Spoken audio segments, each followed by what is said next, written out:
In the vibrant city of Samara, where shadows danced on the walls of golden palaces, King Shahryar ruled with an iron fist and a heart steeped in lust.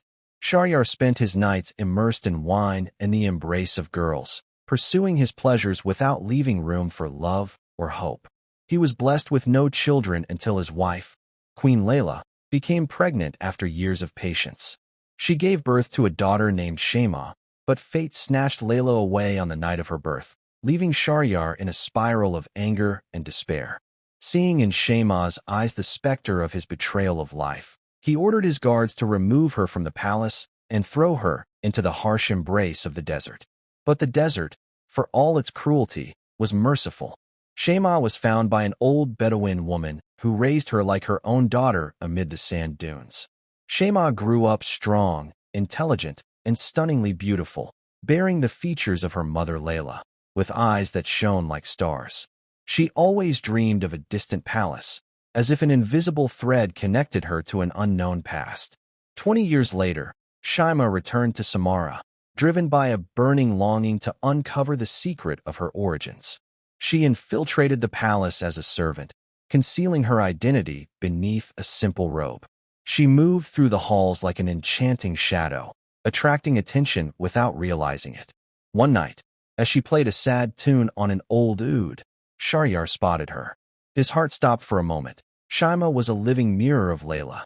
He was smitten with her, and in a rash moment, he invited her to his royal suite, determined to spend the night with her. In the candlelit room, Shema felt the weight of the situation.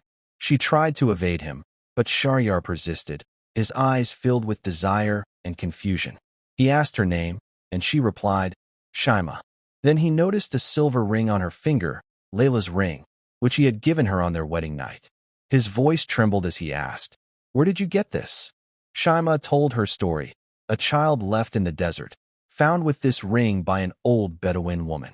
Doubts began to creep into Shahyar's heart, but he refused to believe the truth.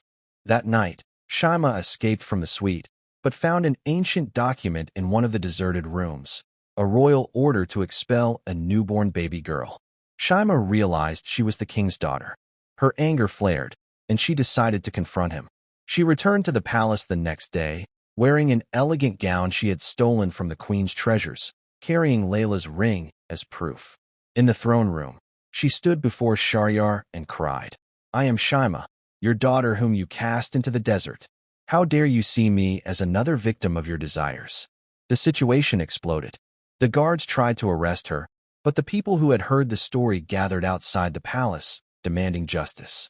Under pressure, Shahryar summoned the guard who had carried out the order 20 years earlier.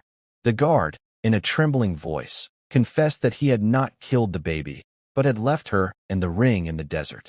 Shahryar collapsed, torn between guilt and fear.